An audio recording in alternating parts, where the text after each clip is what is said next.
Alright, so historically this has been a list of 10 Steam games coming in the following month, but in response to people asking for broader gaming coverage beyond just the Steam Deck, this month's going to be a little bit different because I'll be expanding beyond the confines of the Steam Marketplace to feature games on console as well. And for you fellow physical collectors out there, I'll also add affiliate links where you can buy physical, or I guess pseudo-physical copies when it comes to game keycards on the Switch 2 in the description below. As always, this is not a definitive list of every game coming out next month, since that would be kind of exhausting. Rather, this is just my personally curated list of 10 games that I think look most exciting for the coming month. So let's go ahead and kick this off with what is probably the biggest launch of next month, and of course I'm talking about Mario Kart World for the Switch 2. Dropping on June 5th alongside the system, what else can I say about Mario Kart World that you don't really already know? It's bigger, louder, and beefier than every Mario Kart that's come before it, and sports a variety of enticing features that are sure to make this one a hit right off the starting line for Nintendo with its new hardware. It includes features like an open world to explore, races that don't really stop since you'll be racing through said open world from one course to the next as the series continue,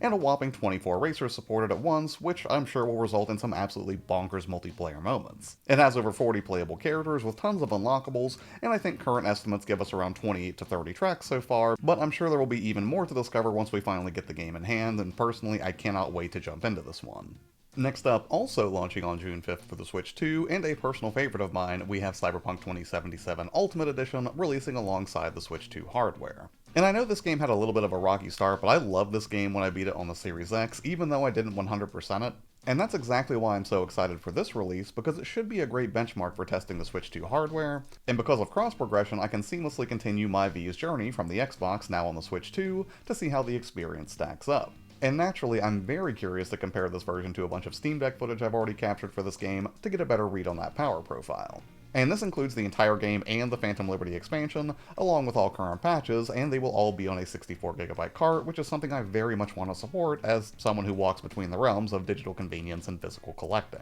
If you haven't played this one yet, I think it's a no-brainer pickup for the Switch 2 at launch, and if you're like me, where you've seen a lot of Night City, but hardly all of it, I imagine this will be a brilliant way to continue that journey portably, but with better visuals than what you might have gotten on the Steam Deck. Next up, we have Hogwarts Legacy also dropping on June 5th for the Switch 2, and I promise this is the last of the Switch 2 launch titles you'll find on this list. But I did want to mention it specifically because even though it's launching on a game keycard for the official Switch 2 version, it does have a $10 upgrade path available if you had the Switch 1 version. And if you got the community post from a couple of weeks back when this was on sale, it meant that you could effectively get the Switch 2 version for something like $27 instead of the $60 launch price, which is to say you do have some flexibility to save some dough on this version of the game if you already have it, or if you can find a cheap pre-owned physical copy of the original Switch version. And there's not a lot I have to say here. Hogwarts Legacy is a must-play for any Harry Potter fan, and while I already finished it on the PlayStation 5 as a Ravenclaw, dropped some time into the PC version on Steam Deck as a Slytherin, I'm now playing it again as a Hufflepuff on the Switch, which, to be honest, I feel like that is exactly the right house to choose for the Switch 2 version somehow. And while it was playable on the Steam Deck, I didn't really have a stellar experience playing it there or anything, so much like with Cyberpunk 2077, I'm just pumped to check this one out day one, so I can sort of contrast and compare against my only other portable experience with this game.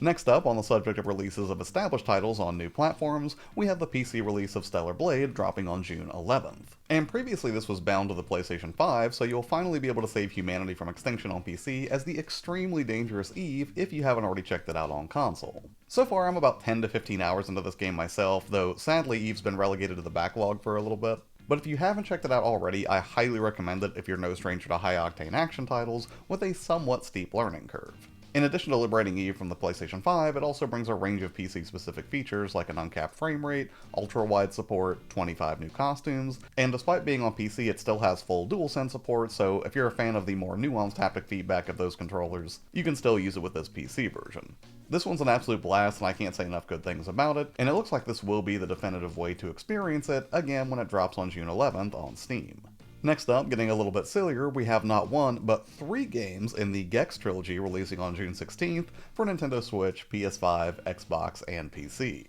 And this includes the original 2D Gex, the follow-up Gex Enter the Gecko, and finally Gex 3 Deep Cover Gecko. In addition to bringing these to modern platforms, it also includes native widescreen support and improved camera for the 3D outings. But here's the thing, I've never played any of the Gex games before, so I'm speaking from a total position of ignorance on this one. That being said, I am an absolute sucker for games that get brought into the modern age and rescued from relative obscurity, so while this might not be a day one purchase for me as someone who has absolutely no nostalgic investment in Gex, I'm not opposed to giving it a shot someday, and I'm thrilled for all the fans out there who I'm sure are delighted to see him making a comeback. Next up, keeping the retro train rolling, we have Tron Catalyst releasing the next day on June 17th for PC, PlayStation, Xbox, and Nintendo Switch. In Catalyst, you'll play as Exo, a highly resilient program with the power of the glitch, with a range of abilities that you'll use to evade Khan, a malevolent program with an agenda of his own. You'll engage in melee and ranged combat on foot, or appropriately on light cycle from an isometric perspective. And honestly, I think the world of Tron is really well suited to this type of game, so I'm cautiously optimistic on this one.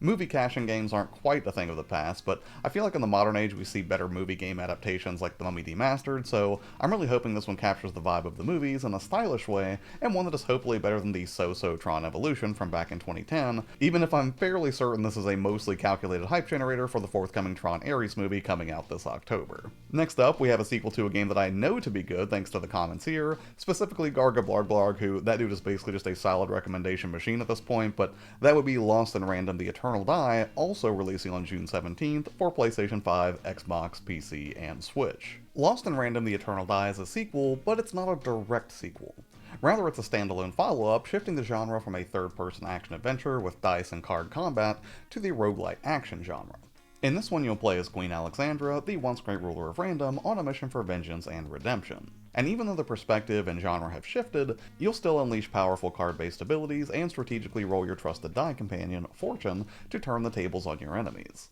Every time you die, you'll return to the Sanctuary to unlock new weapons and upgrades, or to take on quests from allies to prep for your next run. And even though I'm typically kinda lukewarm on roguelites, knowing how well crafted its predecessor was, I'm at least willing to try out the demo, which is available right now if you want to give it a roll yourself, and see if it suits your taste before jumping in for a full price purchase, again when this drops on June 17th. But now let's shift over to some Alice RPG territory with Raidou Remastered, The Mystery of the Soulless Army, coming to the Nintendo Switch, Switch 2, PlayStation, Xbox, and Steam on June 19th. And if you're not familiar, this is a remaster that honestly looks like it could have been a straight-up remake of the original Raidou Kuzunoa vs. the Soulless Army, which itself is the third entry in the Devil Summoner series, which is a part of the larger Megami Tensei franchise. And no, I did not know that off the top of my head, and had to lean pretty hard on Wikipedia to get that information, so if you're old hat at this, feel free to call me out in the comments below. And unlike other Alice games you've played in the vein of Persona, Metaphor, or SMT, Raidou has real-time action combat set in mini arenas for encounters, with a flurry of ranged and melee attacks, and, well, demon summoning, of course. Weirdly enough, I bought this game originally on the PS2 out of pure curiosity from a local shop years ago, but I never got around to playing it, unfortunately. However, given how gorgeous this is looking so far, I'm definitely looking forward to playing this version instead. And while I typically collect physical multi-platform releases on the PlayStation, I may end up going Switch 2 for this one only because I've loved Persona 4 Golden on the Vita, and games like this just feel great on a portable, plus I'm sure I'll appreciate the seamlessness of docking up to play in my living room when I've got time for longer play sessions. Next up, on June 26th, if you want some FPS in your RPG, we have System Shock 2 25th Anniversary Remaster releasing for PC, Xbox, and PlayStation. Taking place in the year 2214, you wake up from cryosleep on the FTL ship Von Braun with amnesia. But you know well enough that things have gone terribly wrong as mutants and deadly robots roam the halls of the ship. Shodan, a rogue AI bent on the destruction of mankind, has taken over, and sure enough, it's all on you to stop her. And while I'm glad to see the System Shock remaster/remake train continuing, I still haven't finished the original System Shock 1 remake yet, so this isn't going to be one that I'll be getting day one, but I know it's an iconic piece of genre history, and at some point I'm hoping I can really take everything in that this series has to offer and finally fill those gaps. Although I am curious why the first one got a full-blown remake while this one only got the remaster treatment, but hey, again, I'm a sucker for bringing back decades-old titles from fading into obscurity, and given Night Dive's excellent track record, I'm sure this will be a fun time just the same. And finally, the game I'm personally most excited for outside of all of the Switch 2 madness would have to be Death Stranding 2, also releasing on June 26th, exclusively on the PlayStation 5. In Death Stranding 2, you'll continue your mission of human connection with Sam Bridges in an entirely new world of sorts that I won't spoil too much of here. And that's partially because, selfishly, I don't want to spoil anything for myself. The original Death Stranding is one of my favorite games, and even though I know it was a very slow burn, it's exactly the sort of slow-paced, bizarre experience that I enjoy. Kojima has said that, like its predecessor, the primary focus here will still be on delivering packages, but there's also an increase in combat opportunities if you want to indulge them. Meaning, if you're moving cargo from point A to point B, you can take the long way around, or you can opt for the shortest path, which might take you into an enemy encampment that's just crawling with dangerous foes,